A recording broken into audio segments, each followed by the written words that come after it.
Years ago, I met a very, very successful man. He taught me something I never forgot for the rest of my life. He said, Tony, whatever you do in your life, whenever you find you're going to go someplace where there's some great ideas and great resources, he said, always make sure you take a pen and paper. He said, because what you want to do is you want to be able to capture those ideas and cement them to paper so you can review them in the future.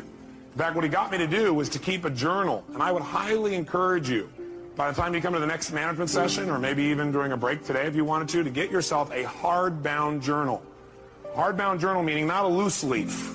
And you can get those in all kinds of stationery stores, some religious bookstores. And the bottom line is, if you keep a journal, you don't even write it every day, but when you get thoughts or ideas, you capture it there.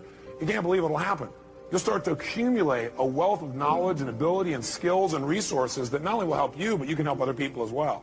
I've been keeping journals myself now for about a dozen years. And I go back and review my life, and it has two real values, I think. One is, it gives you a chance to really see how much you've grown. Because how many of you have kids? I'm curious. How many of you have somebody come up and say, boy, your kid's really grown? You go, really? Because you're so close to them, you don't notice it as much. How many found that to be true? Guess what? It's even worse with yourself. Sometimes we don't give ourselves credit for the amount that we're growing, but I'll tell you one thing, if you keep a journal, it won't be hard to see how much you're growing. Because you'll see the kind of goals you had back then, the kind of things you thought back in those days, and you'll begin to see the evolution of your growth. Also, I personally believe that if life's worth living, it's worth recording. And it's an incredible gift to give to your children, because someday they get to know exactly how you were at different times in your life, and they get to learn your lessons without having to go through it. How many of you, be honest, have felt feelings at times and you were upset, but you didn't share it because you didn't know how, or you didn't share it because, well, you thought, well, maybe it's really about me, or you didn't share it because you didn't want to offend somebody even though you were mad or upset? How many of you had that experience in the past? And when you don't share something, what happens when you just keep it inside and build it up? Yeah, it festers. Does it get better or worse? It gets a lot worse, and eventually what happens, then you blow up about something that could have been handled so much easier along the way. But then there's the other approach, which is you're looking for things on a regular basis to be able to give people feedback about. And some people develop that habit, or you communicate in a way where basically you're communicating your feelings, like you're upset, but do you always have all the information? No. And so you're making a decision about how to feel based on false information. How many of you have ever gotten upset and later on felt a little dumb because you found out you were upset about something really shouldn't have been upset about? So one philosophy says, keep it inside. The other philosophy says, well, get it out. Well, what if you get it out and then you find out you were wrong? By the way, do we like being wrong? No. So then what would we probably do? Justify, defend? Well, well, yeah, I didn't know that, but if you've done that before. Right? And that does not make a relationship work. Plus, that person gets upset. It's kind of like, anybody ever come up to you and say, why are you upset? And you go, I'm not upset. You go, no, yeah, you are. No, I'm not. Yes, you are. Well, I'm getting upset. Okay, that also happens unless we're really clear. So what we're really going to do is we're going to start our whole basis of studying of communication to remember one thing, and write this in your notes if you would, and that is the quality of your life is directly related to the quality of your communication. Period. Now, pretty basic idea, nothing earth-shattering, but I'm here to tell you that's your entire life comes down to this. The quality of your entire life comes down to the quality of how you communicate. With whom? The quality of your life starts with the quality of how you communicate to yourself. That's where it all starts. How you feel is not based on the environment. Is it based, like how you feel, is that determined based on like whether or not you have lots of money? Yes or no? All of our suffering as human beings, and I deal with people all the time. I mentioned to you off camera, two people I coached yesterday. One's a presidential candidate, and the other one is a rap superstar, right? Both in the same day. And without naming any names, people that have everything, by your point of view, most people's point of view, they have the fame, and they have the love, and millions of people love them, and they have great economics, financial freedom, and they have homes, and they have the fashion, they have everything. They're the I can't tell you how many of them are miserable. Right. The majority are miserable. I'm not bullshitting. I'm the one who gets the phone call from the vast majority. When I say miserable, they're so used to it, some of them don't even realize they're miserable, right. But most do. They get in a place where it's like, how do I keep this up? How do I keep outdoing myself? How do I, I built these 32 companies, how to keep all 32 going and make them all grow every single year. And that's not how life is, right? And then they worry about what will people think, what will they do? So the decision to say, I am not going to suffer. That if suffering arises, pain's one thing, suffering's another. Suffering is when you're like, I'll give you an example. A friend of mine is a very famous Indian industrialist and billionaire guy. And he just recently took a sport in India that's been around 2,000 years that almost every village child plays, and he turned it into a professional sport. No one had ever made it a professional sport 2 years ago. He invested, I don't know, I'm making the number up, $20 million in it. In 2 years, the sport is so successful in India that 500 million people watched the finals. That's amazing. 2 months ago. 500 million people, right? So 500 million, that's how it is in India. And people are saying this is going to be as big as, for them, cricket is the ultimate thing, right? Like, big as cricket. So his team valuation, I'm making the number up, I think it's gone to like $500 million in 2 years from, $25 million. And his team is number 2 in the whole world, right? Wow. He's got these great players. So I'm with him, and he gets a phone call. And he's just got done telling me about this great success and where it is and how proud he is and how everyone goes to the games and people are so thrilled and it's just become this movement in India and he created, he's so proud of it. And he gets this phone call, and the phone call is from his management team telling him that one of his competitors has just offered 4 times as much money as he was offering to his top 3 athletes who are the core of his whole team. And of course they all took them, right? And he was so angry. He was like, I can't even believe this. These guys were working in shops, and I brought them here, and I made them a star on national television, and they have no loyalty to me. And he's suffering. And the way you suffer is you focus on yourself. Suffering comes when we obsess about ourselves, what we're getting or not getting, what we should have done, what others should have done for us. It's the me, me, me, me, me game. You, my dear friend, and I say this with no blowing smoke, your primary core is a giver, which is why you're prospering. You're not the me, me, me. You're like, how do I give more, do more, share more, create more? How do we do a better job for our clients? How do we do a better job for our internal customers who work with us, our partners? Your entire life is that. That's why you're prospering. And you're not feeling suffering. But when you do suffer, and I promise you do, you correct me if I'm wrong, it'll because you're worrying about something in the future. How's this going to happen? Will this come together? Suffering can be worry, it can be anger, it can be frustration. It's anything that takes you out of a beautiful state. And here's what people don't get. You can end suffering by stop focusing on yourself and focus on something you want to serve greater than yourself. Your children, your wife, your mission, your life. You can get out of it in an instant because the nature of the human mind is to constantly compare things. Your mind, your brain is a 2 million year old device, and it is not designed to make you happy. It's designed to make you survive. Ordinary just simply isn't enough. Ordinary is when you want to become average and to fit in. But to get to extraordinary, what you do is you have to consult the invisible place within yourself. And this is called your soul. And your soul, well, I jotted down a few words about the soul based on a lecture I heard from a great teacher of mine who lived in Bulgaria. He was an initiatic science teacher. And his lecture was very profound. And I wrote these words after listening to one of his recorded lectures. He said, the ideal of the soul, the thing it asks for, is neither knowledge, nor light, nor happiness. The ideal of the soul is space, immensity. The one thing your soul needs is to be free. Free to expand and reach out and to embrace the infinite. Yes, the ideal of the soul is infinity. It is miserable when it is circumscribed and restricted. It is a fragment of the universal soul, which is infinite. That's what I speak about here in this program. The need to move beyond just fitting in. The need to move past being circumscribed.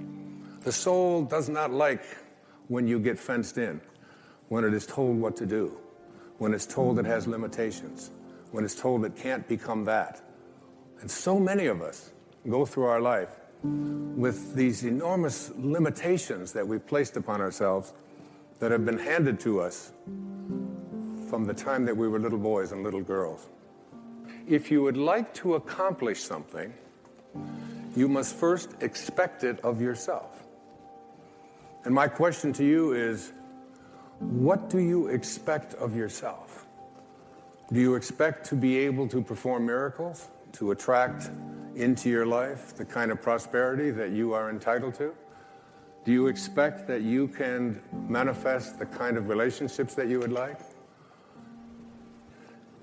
In order to be able to have these kinds of expectations for yourself, you have to make a dramatic change, a dramatic shift.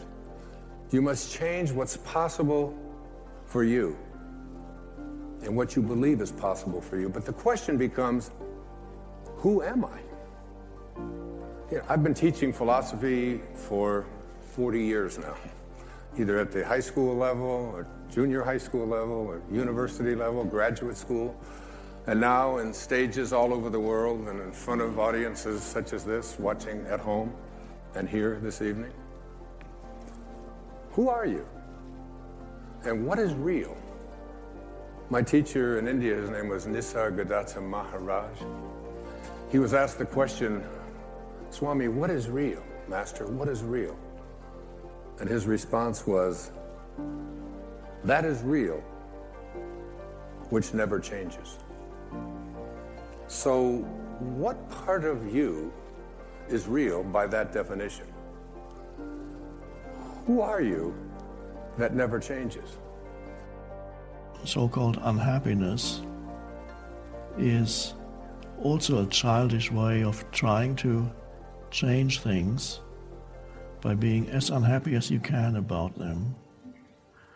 And the underlying unconscious or semi-conscious assumption is, if I'm really unhappy, somebody, perhaps God, is going to do something about it, or I'm going to prove him wrong.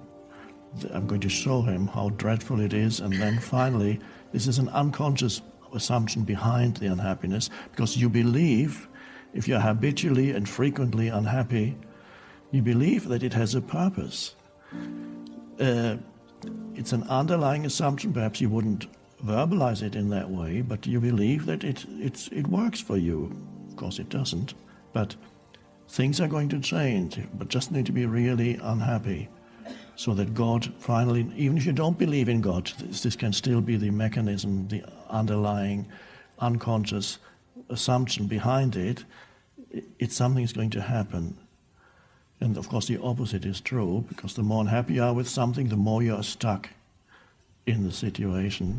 I think it really starts with realizing that you don't love yourself, that most people don't. Most people feel they're not good enough, that they haven't done it right, they won't do it right, they'll never be enough, and they're definitely not lovable. And when we come from that space, it's very hard to create things for ourselves that are really good. So in the early days when I worked with people, I used to fix this problem and fix that problem, and you'd have this, a health thing, and we'd work on that and we'd work on this.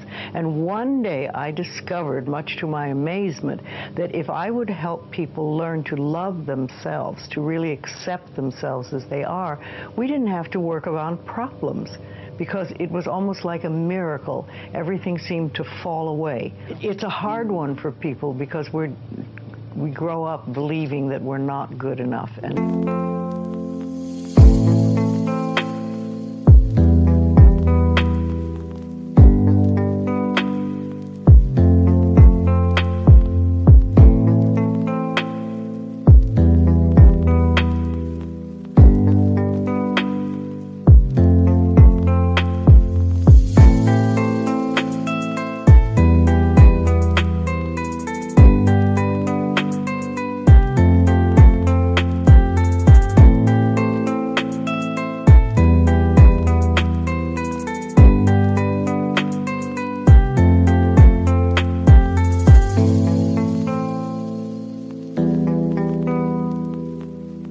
Nothing is right.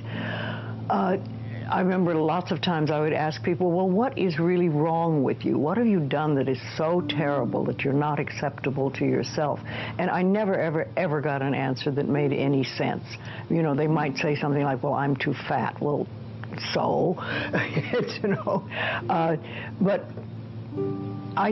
when you talk about loving yourself, a lot of people think that that's vanity. But it isn't really, it has nothing to do with that. That is narcissistic. But to really care for you and to acknowledge that you are an important being. It's almost like in the Bible they would say, you recognize that you are a child of God, that therefore you are perfect. But even if you're not a biblical person, if you can recognize that you are a being that has self-worth, if you can really recognize your own worth, then you start to treat yourself differently. And I think that's what's so very important about loving yourself, is you stop beating yourself up, you stop making yourself wrong, you stop talking about how awful you are, and you stop saying things like, I'm really stupid and stuff, and you start to treat yourself with a certain amount of respect. And this makes an enormous difference, because what you give out in life is what comes back to you. So if you're giving out a feeling of, I'm okay, I'm good enough as I am, and I am acceptable, and I love life, and I love me, and you start having gratitude for yourself and for life, then life treats you differently, because you are having a different vibration that you're giving out and getting back. And that's when things really start to flow. Now, a lot of people don't realize it, but you have to practice. You just have to start it. And that's why I try to get people to do a lot of mirror work. If you look in the mirror, just simple things like looking in the mirror in your own eyes and saying, I love you. I really, really love you. And it helps if you use your name, Louise, I love you. I really love you.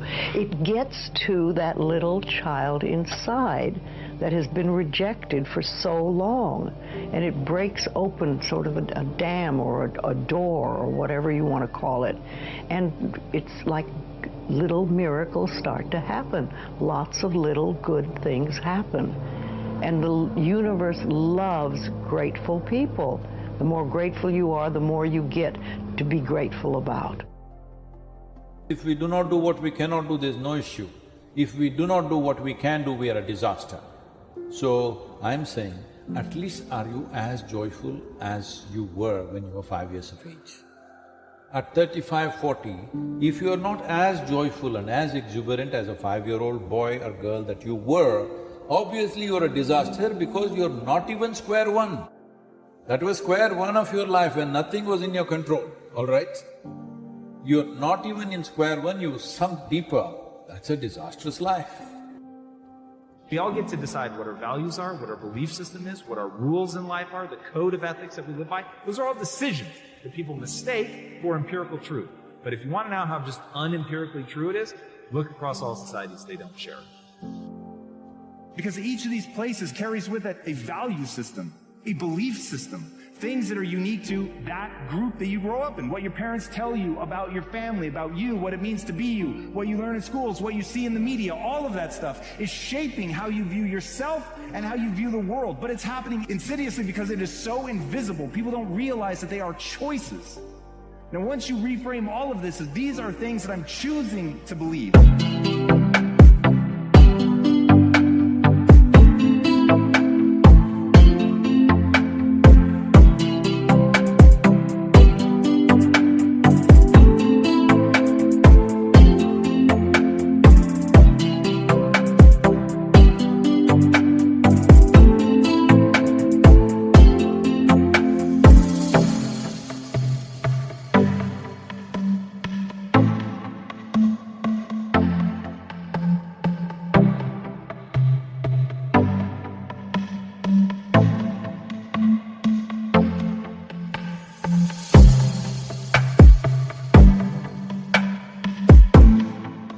And once you realize that you can choose to believe something new and thusly get a different result, everything changes. Question of what do you stand for? And I will say this, you're nothing if you're not the truth. Substance through your service, your offering of your whole self. You're always reaching out, so to speak, internally to the next. You're never quite here, always looking for some fulfillment there, so you can never embrace the fullness of now. If you don't fix yourself with limited identities, if you do not compare yourself with anything, if you explore, see, if you want this tree to grow to its fullest thing, that's why I said not the fruit, root. If you count the fruits, maybe that tree is bearing more fruit than this one. That's not the point. You nurture the root. The fullest possible nurture if you give to the root, what it has to become, it will become. A blade of grass cannot become a tree. But is it not wonderful? But to accept your pathway without resistance is where you're going to find freedom. That what happened is one of my quotes that say, what happened, happened, and couldn't have happened any other way because it didn't. And if you really get that, there's a lot of freedom to be found, because oftentimes we're judging our history as though that shouldn't have happened, they shouldn't have done that. Well, now you're stuck. What happened, happened, couldn't have happened any other way because it didn't. When you hit pay dirt like that, when you connect to the field, when you connect to the divine, whatever you want to call it, when your consciousness merges with a greater consciousness, and that arousal creates ecstasy, bliss, oneness, whatever you want to call that, you realize that it never came from anything out there.